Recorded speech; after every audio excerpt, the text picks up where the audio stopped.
that they're not present when they're doing that particular action or behavior? Well, there's a lot of variables to be able to answer that question. It's possible to be present. It's possible while they're writing it they were present. It's possible while they're performing it's present. And it's also equally possible that that's just a conceptualization they made up and they're doing a great story and they're pretending to be a rock star. And which is which only they could really inform you of, and if you're present with them, maybe you get a hint. But there's a lot of slippage, shall we say, to say the least. And all the stuff that shows up in duality, in this world of subjects and objects, it's just riddled with polarities all over the place. There's up and down, there's cold and hot, there's mine and yours, there's blame and blameless, right, wrong, good, bad, all this stuff the mind dreams up. Again, none of that's true either. But again, incredible illusion, right? So can we see through that too? How about space and time? You know, those are rock solid, aren't they? Well, no. Physicists use these all the time, even though it's consensus in the field that neither exist. So how come they keep using it? Because they're useful fictions. They're heuristics. They're pragmatic. They help us do these formula and help understand things. But are they real? No. Not at all. So it's really important to kind of sort out what's real and what isn't, what's true and what isn't true, what's false, and to know where you stand at any given moment. And that's why, again, it's called the dream world, because we're looking through these ego lenses, and they tend to distort everything. And so it all does seem like a dream. It has that quality to it. There's a famous story about the Pope dreaming one night that he'd been made Pope, and when he woke up, he said he was overjoyed at being made Pope, and then he realized he already was Pope. So it was kind of a bizarre dream. And all these words and concepts and useful fictions, they're just pointers. They're just signposts, you might say, on the road of life, kind of pointing in a certain direction, not to be taken too seriously, kind of light. Helpful, sometimes. Helpful, as long as you don't believe them. The moment you believe it, it becomes a whole different story, doesn't it? So some people use the word this, exclamation point, capital T, this. And that's what this manifest dualistic world of forms is when you're here and now and available to inhabit that space. And interestingly, some ideas may be more or less true, or relatively true, given various life conditions that come and go, right? Some actions may be more or less fitting, given temporal circumstances, again, that arise and diminish. And some feelings may appear more or less true, given the body's response to changing environments and conditions, right? But let's not confuse any of that with the absolute. That's all totally in flux. That's totally impermanent. That's totally unpredictable, actually.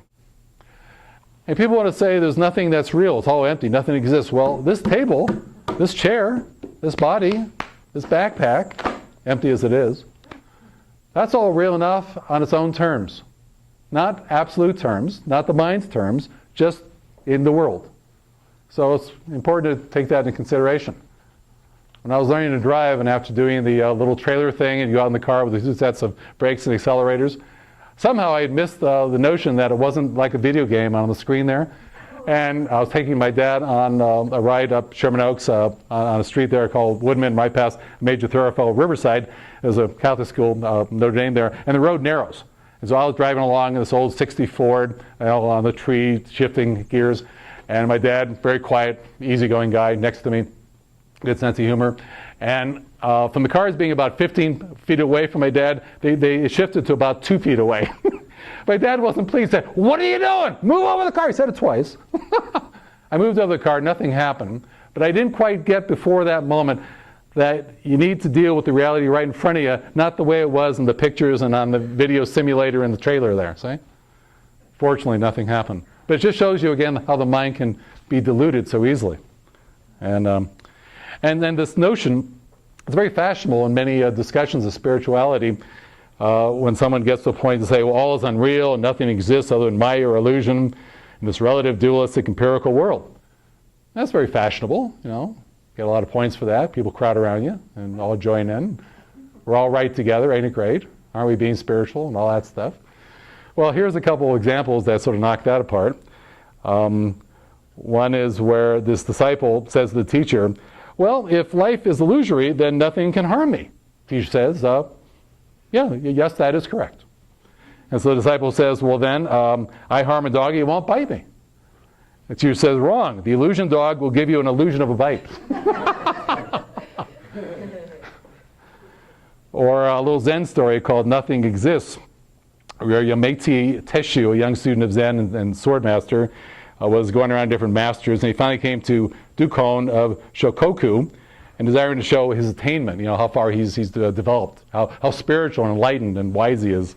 He said this: the mind, Buddha, and sentient being, after all, do not exist. The true nature of phenomena is emptiness. There is no realization, and no sage and no mediocrity. There is no giving and nothing to be received.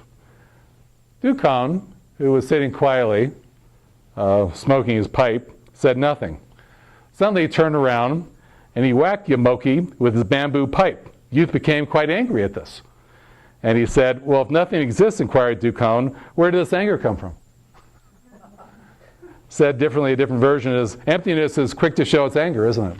In the empirical realm, you can go harken back to the Buddha's Heart Sutra, that form is not different than emptiness, and emptiness is no different than form.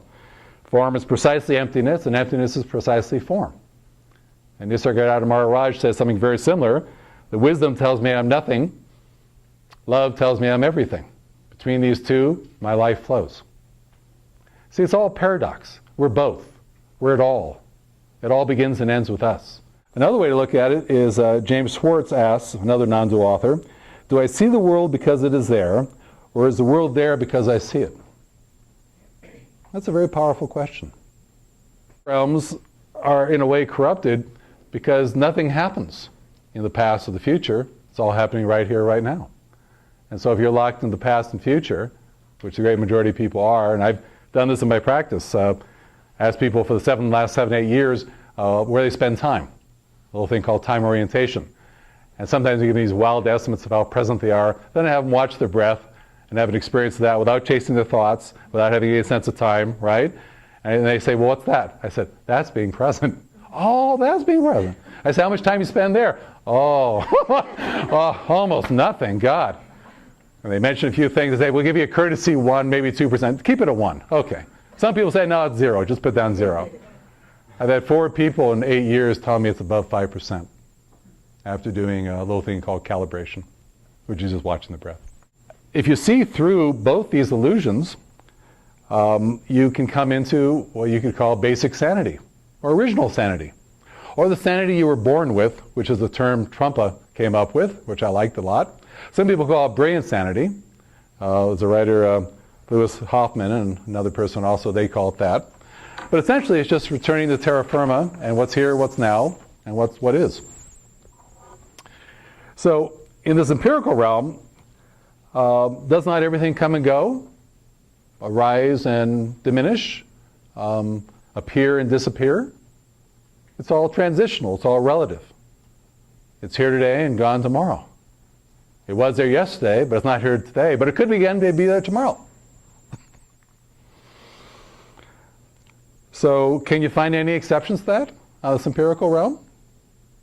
Emptiness in the empirical world can also be actually a beautiful springboard, incredible opening, so long as to honestly surrender everything, essentially. Obviously all of you are not, all those conceptualizations and such. All it takes is presence and witnessing consciousness, standing outside your mind, kind of looking at what hijinks and craziness and machinations and idiocies is dreamed up most recently. And the moment you see it, the power is you can't be that. And so you're free in that moment. It just dissolves.